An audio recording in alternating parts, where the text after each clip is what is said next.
Hello everyone, here psst.one. Last summer I had the opportunity to be in Berlin Atonal during the setup, and I had the pleasure to have a chat with Marcel Weber, MFO. For a lot of people he is a legend, or at least some journalists talk about him in this way. For me, he's one guy that designed the show for the most incredible experimental electronic musician in the world. Some names are Rory Porter, Tim Acker, Ben Frost, alongside many others. And also, he is the curator of the light design of festivals like Unsound Festival, and naturally Berlin Tonal, where he takes care about all the environment of the stages. In the past he collaborated for MFO project, not alone but with other persons like Louis Besson, and now he's back again by himself with a unique aesthetic and a unique way to design the space.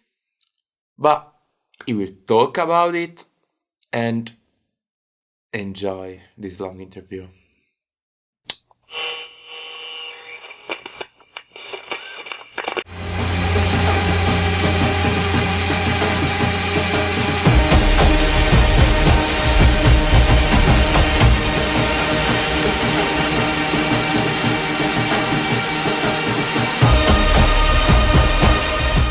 Let's start from the first line of your biography on your website. You have that your career started in 2001. Where you was in 2001? I was in Leipzig. Was I already working as a... No, I think I was doing social help projects at the time. I was really not that employed. And I started with VJing, essentially. At the time, I was very fascinated by all the things that happen on the internet. A lot of graffiti gone digital age, and a lot of really intricate experiences that I found on the internet that took the idea of a website completely somewhere else. And I was so amazed by it, like a child, completely obsessed about it. And I always felt this should be combined with my favorite music at the time, which was still drum and bass. And I thought, yeah, and I didn't see anyone else do it. So I was under the impression, okay, if no one else is doing it, then I have to do it. Between 2001 and 2010, it was mostly learning my tools, I would say, because I'm an autodidact. I just played around with things, not only technologically, but also aesthetically. I had no proper training, no guideline. I had for a time a mentor, some sort of mentor. I was working as his assistant, a visual artist from Leipzig. Hill Exit is the name. But that aside, yeah, there was really no guideline. It was just trying out approaches, trying out things, experimenting technologically, aesthetically, artistically. Also, figure out what the work should mean to me. And so I took the slow approach, the slow road, if you want to say so. But in a way, I think it was a good way to learn all of these aspects, to really be sure about, okay, what do I actually want to express? What do I want to do? I'm really sure about this. So it was like a very slow progress, but on the plus side, I feel very safe about it, very sure about what I'm doing. When you founded MFO Studio, or MFO? MFO, yeah. It was always, MFO, it was always a bit of a hybrid. It was never really that well defined who it is or what it is. There were times where people working together with me under this umbrella. Then there were times where I was like, okay, well, I'm not working with those people anymore. What do I do with the name? Maybe I just put it aside and work on a different one. But then I kind of wanted to go along with the reputation built up under the name. So I just kept it as an umbrella term for everything I do with other people or on my own. So lately it's on my own again. The first time that I saw one of your work was in 2012 for the CTM trailer. But the year before, a couple of months before, you presented the first performance with Code 9 Ghost. Yeah. How was the experience? It was great. It was the first piece that clearly stepped away from the dance floor, from music as the main focus point. So I was very, very happy about that one. It was also the first one where I ventured into different fields, and in the group we really thought about what do we want to say, how should the story be, and write an actual story, find a narrator, Jessica, who also worked on the piece then later on.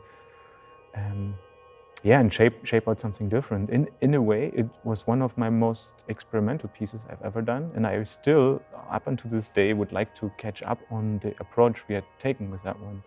Because I really felt we were stepping onto new ground when it comes to doing audiovisual live performance that deals with the film, but also deals with the philosophy behind the film or with the meaning behind the film. And why you say that it was one more experimental? Now, why you never did again? It just didn't happen. You know, you're always in a complex system that's called the world, I guess, and it's never the idea of that just you make your own decision is, at least in my life, not happening. It's always a bit going along with. I mean, you always can write. You can always approach people with ideas. You can always write concepts and so on, but it always has to fit into some context. It always has to work with some people. And in the moment you collaborate, and I always collaborate for absolutely each project I ever did, I've always collaborated with people. And that means you have to work with someone and you have to leave room for them to put their ideas and their vision into the project as well and find something together. And from my experience, every project, how it shapes out in the end, is never exactly like you imagine it in the beginning. So even if I try projects similar to Her Ghost, we always went somewhere else and found their own shape. With Roll Reporter, you still continue to work. You're basically a couple now. But how is the feeling to build a cool relationship that continue until now? And also, how is the evolution of the work? You know what it's definitely immensely trust building if you work for so long together and if you have such a good working relationship for that many years. It's amazing. It's just great. It's like very happy about it, and it also takes away. You know, when you start to collaborate with people, or I guess it's like the same with relationships when they are young. Like, you know, that in the beginning there's a lot of anxieties, and you project your own thoughts onto the other person. You're like often like, oh, the person's not calling me back. What does it mean? What does it mean? Or it's not replying per email. Oh, what could that mean? And why is this line in there? And I read this very critically. What does it mean? And all of these nagging thoughts at the back of your head, they're gone. So when you have that long of a relationship, you just understand the other person and you trust, and you think, okay, didn't reply to my email for a month. I'm sure there's a reason. I'm sure this person is, like this friend of mine, is working on something else, and that's all good. You know, you don't the anxieties don't take over. In all this year, what is in your opinion, the performance that work better? I would say like the most impressive one was probably the last one, was like Third Law. It was basically research into, like, we live in a modern world where we more and more perceive the world through technical means. It's less and less about touching things, smelling things, seeing things. It's more and more about like perceiving the world through little devices and our little gadgets.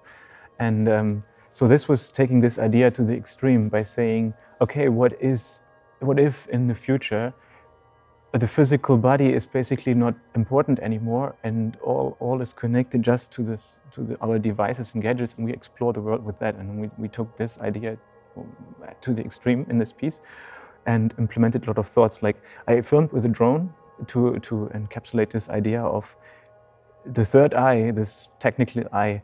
It has no limitations of the physical body to it, so it can move forever, endlessly. So infinite movement was like, or unrelenting movement was an important thing about it. Also the idea of infinity. So I always picked landscapes that had no block, no end to it, seemingly no end to it. It always seems like there's infinity in it. But also the idea of like that you explore territory which is increasingly unknown to you, because the idea that you see through the third eye means it can go where you couldn't go, where mankind can't go. And to explore more increasingly surreal landscape. And then also in the piece talk about the idea of this relationship between you and your third eye that seems to be your eye can be disturbed. So I started to introduce all these distortive and disruptive elements and flickering parts and grizzling parts and particles.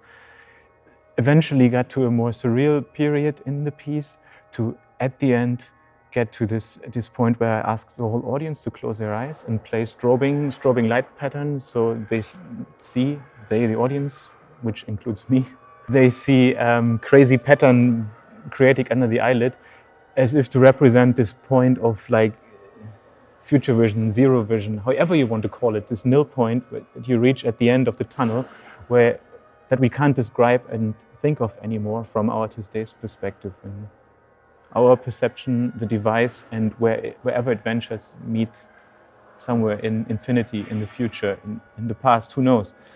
And to create this with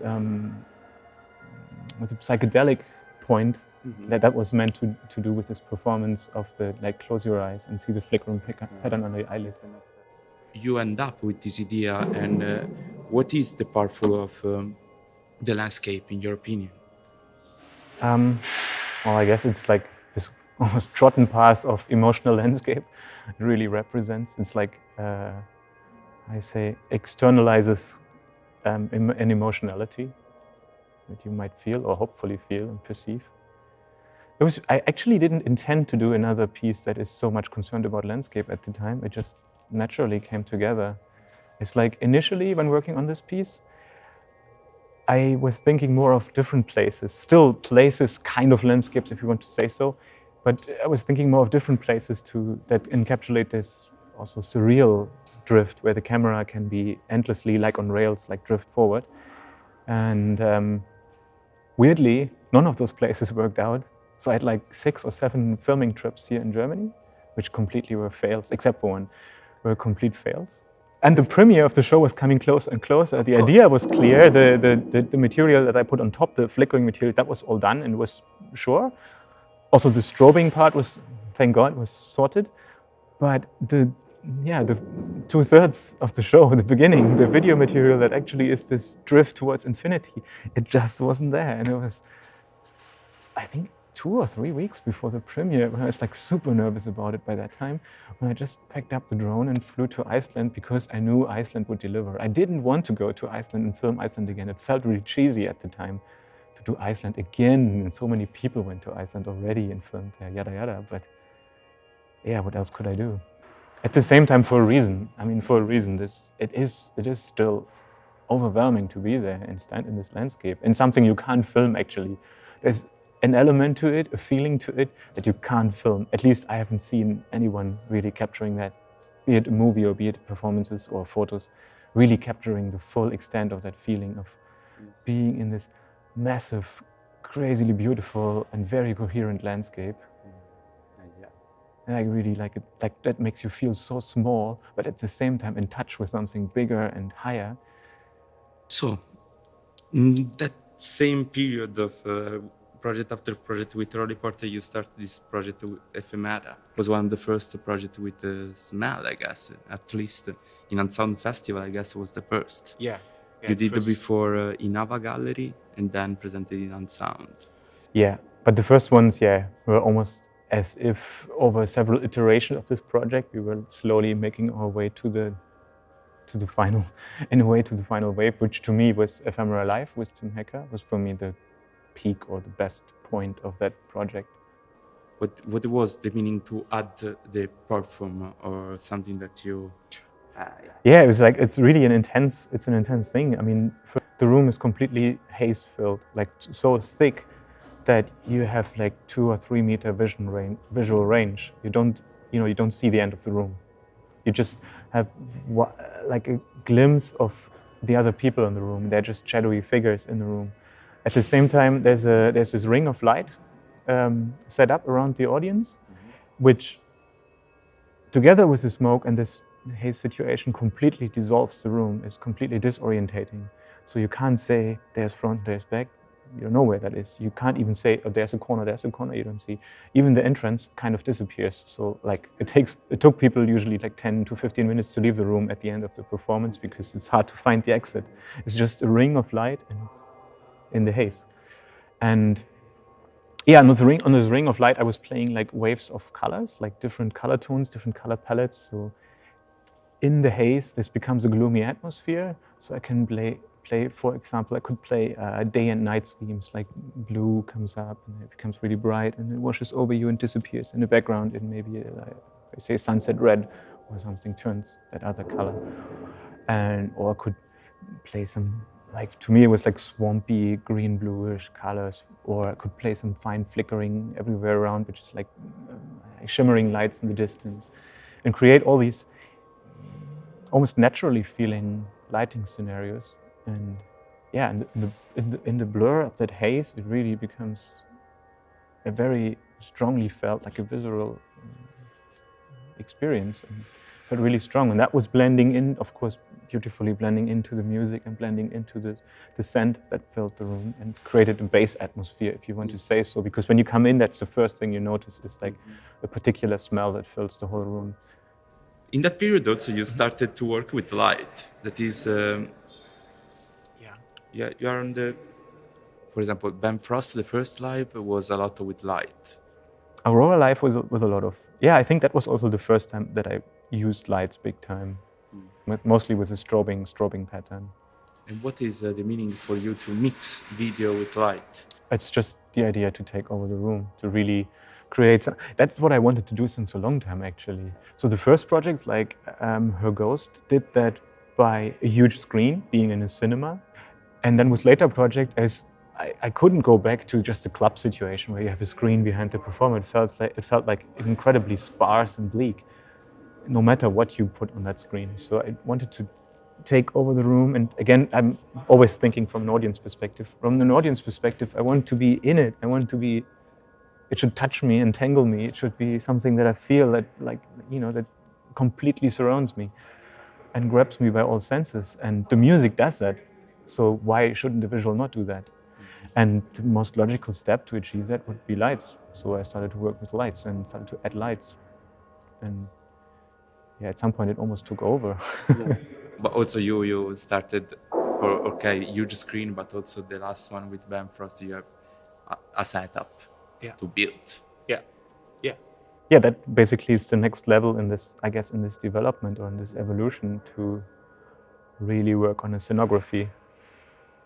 But it's still this idea of completely taking over the room, of really creating a narrative and a conversation with the audience, with the room, with the music, bringing this all together and shifting focuses and taking everyone on a journey, also in their imagination, in everyone's imagination. I think that's also an important part in my work. When it might feel a bit sparse at times, it's also because you should draw your own picture, your own project, your own ideas into what you're seeing. And I think that's easier to achieve if something is a bit less concrete. The first festival that you take was Berlin Atonal, 2014 or 15. I remember the first one. This is I played the first Atonal that happened here. I played with Rolly Porter. Yes. And from the second, and there I was so critical, big mouth. That dude, the year later they said, okay, well, if you know it better, then you do it. And I was like, okay, then I do it, essentially. And that's how I came to become lighting director of this festival. How is every year to set up? So it's 5. I think it's 5 years by now. It's 5th year for me, and it's 6 years for the festival in this space. How is your experience, and how is change the perspective of work to work in something like that, to create all the development basically, because you take care of the visual part? And I mean, the artists come with their own video performers and sometimes lighting artists. And so when they bring in these components, then I don't have to do anything. I just need to, it's more a technical process in advancing the whole show and making sure all the shows come together. And, you know, you have to always find a common denominator. So, yeah, it's like, I don't know, 40 shows or something. I don't know how many we have upstairs, and they all have to fit into one lighting rig. Beyond that, my work upstairs is kind of directing the shows that don't have a predetermined lighting show. So I'm always at the front of house, and there's a lighting operator that I know since years, or actually it's 2 people for the lighting. And there's a video operator that I know since years. So we, with those guys, established a good working relationship as well by now. And well, I just talk to them and whisper into their ears what should happen next. Usually during the sound check, we figure something out, or I come up with ideas how to play out that show, what fits best to the show, how it should develop and narrate. And then when the show happens, I'm just there leaning back and once in a while tell them, okay, let's change to this phase or go to a more flickering part. So basically you design the light design of this place. So we lay out the lighting design and then during the, as I said, like during the sound checks, develop shows or beforehand come up with ideas. Often there's a conversation per email with the musicians about what they imagine. So for me, it's more important to learn from them how they imagine their show in terms of how should it feel. Should it be slow or fast-paced? Should it be more like a foggy, blurry experience? Should it be super clear? Do they want to be exposed on stage or not? Should it be aggressive or more warm? And yada, yada, yada. So all these emotional parameters I usually go through in emails. And that's way more important than that anyone tells me exactly what lamp should go where. We figure that out. It's more, it's important to bring the feeling across. Ben Frost. Yeah, how you get in touch with him and how started to work with him? I mean, indirectly, the first time was for this ephemera video. So he was one of the 3 people doing a soundtrack for Ascent, so to say. And I was doing videos for the 3 soundtracks. And that was indirectly the first thing. And he saw that and he liked it a lot. And then either the interest came from his side or Ben was suggesting it. Whatever it was, he approached me or Unsound approached me and somehow we got together and we started to build his first show, Aurora. And we met in Berlin for the first time and he basically described to me what he likes and what he doesn't like and how he wants the room to feel like, which is exactly the way how I prefer to work. So that was all cool. And also the ideas were matching. Like he, for example, said he doesn't like to stand in front of a video screen. He doesn't, which was exactly how I felt. And he liked that video that I made and he liked that feeling, but he's wondering how this could be more transferred into the space, how it could be translated into something that happens, well, with today's terms, I would say holographically. Yes. At the time, that was not a term anyone used, but yeah. And that was the beginning. And also when I started to work with the projectors that shoot into the audience or shoot into the space. Yes, more with the light was that show. Because it was half video and half light on the side, if I don't remember wrong. Yeah, it's like there's still a video projector in the background that's only being used at times. There's the projections into the audience or into the space that can create holographic beams kind of and use a lot of processed material. And there's the strobes. And I felt at the time that it's like really matching parameters because these beams have you could say, ephemeral touch and very aerial, like taking you away, kind of almost celestial touch to it that really activates the space. The strobes are the nervous element that's really aggressive and goes under your skin. And the projection is kind of when the whole show retracts to the stage and it goes back and becomes smaller and returns to the stage, becomes a bit more clear before it can start to explode again and take over the room again. So I felt this is like 3 narrative elements also that work really well together. Yes. That was the last one that you're touring now with Ben Frost. Is the center cannot be old. Yeah. Cannot hold. And that was the evolution of what you told me before. I mean, the evolution never stops, I guess, but it's definitely one step along the line is to also think more about scenography and not just work with the lamps that are like to not make lighting technology that is available the limitation, or the video technology that is available. Don't make that the limitation of your work, of your imagination. Rather take it a step further and say like, okay, well then we do it like they do since centuries in a theater. We bring in a bit of, scenographic props and pieces. And for this one, this reflective curtain was the main element. It's like a spy mirror foil in a way. It was a big work, a big piece of engineering work in a way to make that a tourable item, because it has to travel with us. It has to go to the airplanes with us and travel with us. It's around the planet, and it's not an easy task. It's definitely, it's easy to develop bigger scenographic parts, but it's relatively speaking difficult to break them down and make them a tourable item, especially with a small, if there's any team. And yeah, this foil managed to make it a tourable item. And yeah, this foil is the main part of this show. It's either reflecting, so I can work with the lights in the space, which are like shimmering and reflected and really bringing up this idea of the ocean, of being underwater and experiencing intense blue, which is the main theme of the album. It's like this color blue and the ocean and this natural biotope that is there. And all these forces of the sea, these strengths, the water pressure and so on, all of this, I feel can be brought up really nicely with this foil as a reflective element. Like use moving headlights shattered on this foil. B, use wind machines to blow at the foil and at times narrate how it moves, how it shatters the lights. But also C, use a big projector and project finer patterns, or more nervous patterns on the foil that,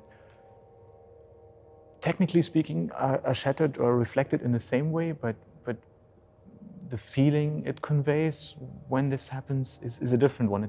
To me, it's way more intricate, it's way more fine, it's a different world. But it blends nicely into this, what the lights can do.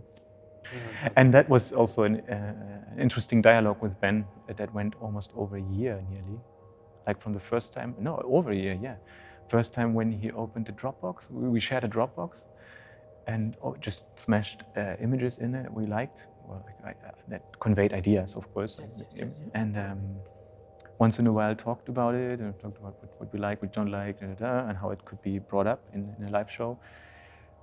But yeah, in any case, Ben likes to be, it's important for his performances, to him, that he is in touch with the audience, that he feels and sees there's an audience and they are in it. Oh, it's nice, as it was with the Rolly Porter, that you really collaborate. It's not a kind of work it's a work for a studio, no? You arrive at a musician and say, okay, I have this concept. Yeah. I would like that you develop something, and after his back and forward is to develop a life really together. Yeah. It is the power, in my opinion. And even though that often, I'm not gonna lie, it sometimes means you have to swallow your pride and and lose ideas that you really like and that you really think could work. But sometimes that needs to happen, that you have to skip ideas.